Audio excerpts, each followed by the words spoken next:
Para saudara dan saudari yang Tuhan cintai, selamat pagi dan selamat bertemu lagi dalam Renungan Harian edisi hari Jumat tanggal 4 September 2020. Mengawali hari yang baru ini, kita hendak mendengar dan merenungkan sabda Tuhan. Marilah sebelum kita mendengar dan merenungkan sabda Tuhan, kita berdoa. Dalam nama Bapa dan Putra dan Roh Kudus. Amin. Allah Bapa yang kekal dan kuasa, manusia Kau beri tugas menjaga misteri-misteri-Mu. Semoga kami selalu menghormati sabda-Mu dan ajarilah kami memahami nama-Mu. Bersabdalah ya Tuhan, kami siap untuk mendengarkan. Terpujilah Engkau Bapa, Putra dan Roh Kudus, kini dan sepanjang segala masa. Amin. Para saudara dan saudari yang Tuhan cintai, sabda Tuhan yang hendak kita dengar dan kita renungkan bersama untuk mengawali hari yang baru ini diambil dari Injil Lukas pasal 5 ayat 33 sampai 39. Tuhan sertamu. Inilah Injil Tuhan kita Yesus Kristus menurut Santo Lukas. Sekali peristiwa, orang-orang Farisi dan ahli-ahli Taurat berkata kepada Yesus, "Murid-murid Yohanes sering berpuasa dan sembahyang. Demikian pula murid-murid orang Farisi. Tetapi murid-muridmu makan dan minum." Yesus menjawab, "Dapatkah sahabat mempelai disuruh berpuasa selagi mempelai itu bersama mereka? Tetapi akan datang waktunya mempelai diambil dari mereka. Pada waktu itulah mereka akan berpuasa." Yesus mengatakan juga suatu perumpamaan kepada mereka. "Tiada seorang pun mengoyakkan secara kain dari baju yang baru untuk ditambalkan pada baju yang tua. Sebab jika demikian, yang baru itu pun akan koyak. Apalagi kain penambal yang dikoyakkan dari baju baru tidak akan cocok pada baju yang tua. Demikian juga tidak seorang pun mengisikan anggur baru ke dalam kantong kulit yang tua. Sebab jika demikian, anggur baru itu akan mengoyakkan kantong tua itu. Lalu anggur akan terbuang dan kantong itu pun hancur. Tetapi anggur baru harus disimpan dalam kantong yang baru pula. Dan tiada seorang pun yang telah minum anggur tua ingin minum anggur yang baru, sebab ia akan berkata, anggur yang tua lebih baik." Demikianlah Injil Tuhan. Para saudara dan saudari yang Tuhan cintai, orang-orang Farisi menghasut murid-murid Yohanes untuk melancarkan kritik kepada Yesus tentang murid-muridnya yang tidak berpuasa. Mereka berkata, murid-murid Yohanes sering berpuasa dan sembahyang. Demikian juga murid-murid orang Farisi, tetapi murid-muridmu makan dan minum. Di sini sudah tampak kelihatan budaya saling kritik dan saling menjatuhkan dalam hidup beragama. Secara ideal, agama memiliki tugas untuk mengajarkan damai dan kasih satu sama lain. Namun yang terjadi kerap kali adalah kadang di dalam agama maupun antar agama terjadi kekerasan untuk saling menjatuhkan satu sama lain. Antara anggota gereja saling menjelek-jelekan satu sama lain. Antara anggota Kombas saling menjelekkan satu sama lain. Antar sesama umat saling menjelekkan satu sama lain.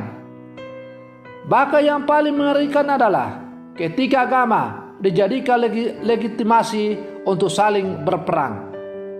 Namun itulah kenyataannya. Tidak jarang kita jumpai dalam kehidupan kita agama diperalat untuk mencapai tujuan tertentu. Bahkan tidak jarang agama dipakai untuk mencapai tujuan tertentu dengan mengadu domba antar umat beragama. Maka kita bisa melihat konflik-konflik antar agama, umat beragama terjadi di sejumlah tempat. Tidak ketinggalan di negara kita, Indonesia ini, pernah mengalami nasib yang sama, konflik antara umat beragama. Tentu kita masih ingat tentang peristiwa Poso, peristiwa Ambon, dan sebagainya. Orang jatuh dalam kesempitan berpikir tentang agama. Orang jatuh pada kesempitan dan menganggap agama lain sebagai agama yang kafir dan hanya agamanya yang benar. Para saudara dan saudari yang Tuhan cintai, kisah murid-murid Yesus yang dikritik oleh ahli Taurat dan orang Farisi ingin menunjukkan bahwa sebenarnya kekerasan dipicu oleh sikap iri hati. Orang Farisi dan ahli Taurat tidak merasa aman dengan munculnya seorang nabi baru yang sangat populer dan mengagumkan. Maka mereka mulai melancarkan serangan untuk menjatuhkan. Ini mirip seperti kampanye hitam yang sering terjadi pada saat melakukan pemilu. Misalnya pemilihan legislatif, pemilihan presiden, atau pilkada, dan lain-lain. Para saudara dan saudari yang Tuhan cintai, sebagai orang-orang Katolik yang hidup di zaman sekarang, tugas kita yang benar adalah bagaimana iman kita sebagai orang Katolik atau agama kita sebagai orang Katolik menjadi juru damai di dunia ini dan bukannya penyebab kekerasan. Karena itu tak perlulah kita berkuar-kuar mewartakan bahwa agama saya lah agama yang paling membawa damai. Tetapi mari kita buktikan dalam kehidupan yang konkret dan nyata, apakah benar agama yang kita anut itu sungguh menjiwai kehidupan kita, dan karena itu akhirnya membuat damai dalam kehidupan kita.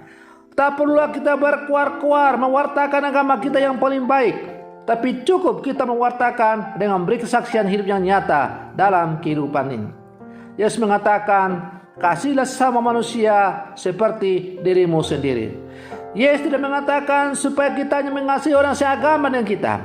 Yesus tidak mengatakan supaya kita mengasihi orang sealiran dengan kita. Tetapi Yesus mengatakan, kasihilah samamu manusia, sesama manusia, atau seluruh manusia seperti diri kita sendiri.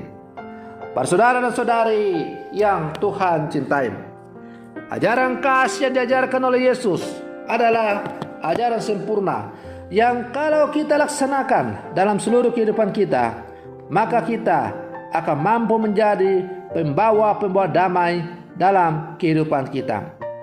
Para saudara dan saudari yang Tuhan cintai, dalam gereja Katolik ada seorang tokoh yang terkenal sebagai tokoh pembawa damai, yaitu Fransiskus dari Assisi. Ketika gereja Katolik sedang melancarkan perang salib untuk melawan orang-orang Islam, maka Fransiskus Assisi datang menawarkan rahmat persaudaraan dengan bertemu Sultan Al-Malik. Lewat persahabatan sejati antara dua makhluk Tuhan, walaupun mereka berbeda agama, berbeda keyakinan, tetapi persaudaraan sejati sebagai anak-anak Tuhan mereka jalin dan pada akhirnya mampu mengakhiri perang salib itu. Hal yang sama kita boleh contoh dari teladan Bapak Paus kita yang sekarang, Paus Fransiskus, yang mengadakan kunjungan kasih dengan mengadakan penandatanganan persaudaraan sejati umat Allah di muka bumi ini dengan dokumen yang sangat terkenal, yaitu persaudaraan sejati. Para saudara dan saudari yang Tuhan cintai, sebagai orang-orang Katolik yang hidup di zaman sekarang, kita dipanggil dan diutus untuk menjadi pewarta-pewarta kasih dalam kehidupan ini, sebagaimana dilancarkan atau diajarkan oleh Yesus Kristus. Tak perlulah kita mencari kesalahan-kesalahan pada kelompok yang lain, tetapi mari kita masuk ke dalam diri kita sendiri, ke dalam relung hati kita yang paling terdalam. Apakah benar kita telah hidup sesuai dengan apa yang diajarkan oleh Tuhan? Janganlah kedangkalan iman kita kita pakai untuk menghakimi sesama kita. Ingatlah akan apa yang dikatakan oleh Tuhan. Ukuran yang kau pakai untuk mengukur sesamamu akan dipakai juga untuk mengukur engkau.